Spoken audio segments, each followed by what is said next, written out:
नहमदुहु व नसल्ली अला रसूलिल करीम। बिस्मिल्लाहिर रहमानिर रहीम। रब्बि इश्रह ली सदरी व यस्सिर ली अमरी वहलुल उक़दतम मिन लिसानी यफ़क़हू क़ौली। सदक़ल्लाहुल अज़ीम। जनाब इत्ज़ाद आसिफ़ साहब, जनाब जावेद इकबाल साहब, मुजीबुर रहमान शामी साहब, सजाद मीर साहब की गर्मा गर्म गुफ्तगू। सच्ची बात यह है कि उनके आने से पहले मैं यही सीख रहा था कि मजलिस इकबाल का वो रंग आज शायद जम न पाए जो हम बचपन से इसे देखते चले आ रहे थे कि हम जिस हालात के अंदर होते हैं, हम जिस कैफियत का शिकार होते हैं, हम जिस तज़ब्ज़ुब के अंदर मुब्तला होते हैं, हम उसके लिए रहनुमाई इकबाल से लेते हैं। और इकबाल किससे रहनुमाई लेते हैं? ये कोई ऐसी बात नहीं है कि जिसके ऊपर बहस की जाए। ये सिर्फ वो लोग बहस करते हैं जो बुनियादी तौर पर समझते ये हैं कि शायद इकबाल से हमें रहनुमाई लेनी चाहिए या नहीं लेनी चाहिए। सजाद मीर साहब ने बड़ी खुल के गुफ्तगू फरमा दी उस बात के ऊपर कि इकबाल क्या थे। मैं इकबाल के हवाले से एक तस्वुर ये बन चुका है, जैसे हर शायरों के बारे में एक तस्वुर बना लिया जाता है कि शायर जो है वो बुनियादी तौर पर मुख्तलिफ किस्म की बातें करते रहते हैं और इर्तिकाई मराहल से गुजरते रहते हैं और उसके बाद कहीं एक जगह जाके उनका एक मकाम आता है।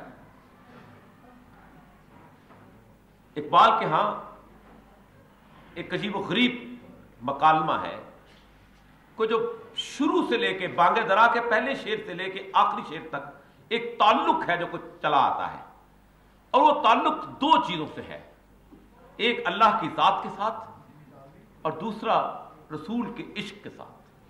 हिंदुस्तान की नज़म भी लिखता है तो कहता है मीरे अरब को आई ठंडी हवा यहां से, किसी और शख्स की बात नहीं करती। कहा ये वो जगह है कि जहां सैयदुल अंबिया जिस सरजमीन से अपनी उम्मीदें वाबस्ता किया करते थे। ये मेरा तो वतन वो है कि इसके बारे में वो बशारतें दिया करते थे जहां से ऐसे लोग निकलेंगे, उठेंगे कि जब वो यहां फतह करके निकलेंगे तो हजरत ईसा को अपने दरमियान पाएंगे। उसका इश्क बिल्कुल और तरह का है।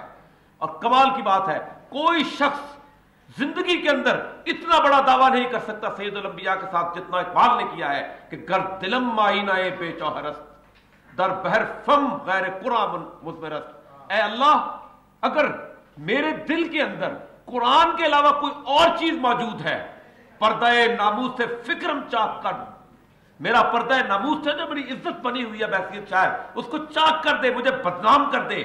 ई ख्याबा रात खर्म पाकुन, और रोज़े महशर इश्क रसूल कर रखने वाला शख्स इतना बड़ा दावा नहीं कर सकता। रोज़े महशर खार और रुस्वा कुन मेरा, अगर मेरे दिल में कुरान के अलावा कोई और लफ्ज मौजूद है तो महशर के दिन मुझे खार और रुस्वा कर दे। बेनसीब बस बोसे पाकुन मुरा, ऐ सैयदुल अंबिया मुझे अपने बोसे अपने पांव के बोसे की सारत से महरूम कर देना।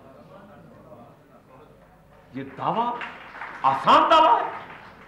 और वो शख्स जिसको क़यामत पर यकीन हो, वो शख्स जिसको हशर पर यकीन हो, वो शख्स जिसको यकीन हो कि एक दिन ऐसा आएगा जब अल्लाह पुकारेगा लिमनिल मुल्कुल यौम, कौन है आज के दिन का मालिक, और आवाज बुलंद नहीं होगी पूरी दुनिया के अंदर, 3 दफा पुकारेगा और अल्लाह सिर्फ एक बात कहेगा लिल्लाहिल वाहिदिल कहार, एक ही अल्लाह है जो कहार है। हमारे मसाइल क्या हैं? हम आज रोज कहते खड़े हो कि हम हालत जंग में हैं, हम जंग लड़ रहे हैं। मैं कहता हूं हम हालत अजाब में हैं, हम हालत अजाब में हैं। अल्लाह ने 2 चीजों का वादा, 2 चीजें गिनवाई है अपने एहसान के तौर पर। फल याबदू रब्बा हासिल बैत, कहा जब कहा गया कि तुम इस घर के रब की इबादत करो, कहा मेरे 2 एहसानात हैं तुम्हारे ऊपर, अतमहुम मिन जुअम व आमनहुम मिन खौफ, मैं तुम्हें भूख में खाना खिलाता हूं और तुम्हें खौफ में अमन देता हूं। यह अमन अल्लाह देता है। हम कहते नहीं हम कायम करेंगे, हम कमर तोड़ देंगे, हम ये कर देंगे, हमने काबू पा लिया है। हमने अल्लाह को इस मुल्क से यूं निकाल दिया हुआ है कि जैसे वो इस मुल्क का बासी नहीं था। ہم نے اس کو مکمل طور پہ اپنی زندگی کے تمام تر معاملات کے اندر نکال دیا ہے. جبکہ اقبال پتہ کیا کہتے ہیں؟ ہر کے رمز مصطفیٰ فہمیداست، جس نے نبی کریم صلی اللہ علیہ وسلم کی رمز پہچان لی، ایک بھی شرک را در خوف مزمردیداست، تو اسے کسی شخص کا خوف بھی شرک محسوس ہوتا ہے. جو پٹواری سے ڈرتا ہے وہ بھی شرک کرتا ہے، جو چیف منسٹر سے ڈرتا ہے وہ بھی شرک کرتا ہے، جو امریکہ سے ڈرتا ہے وہ بھی شرک کرتا ہے. ہر کے رمز مصطفیٰ فہمیداست، جس نے مصطفیٰ کی رمز پہچان لی، شرک را در خوف مزمردیداست، اسے کسی چیز کا خوف شرک محسوس ہوتا ہے.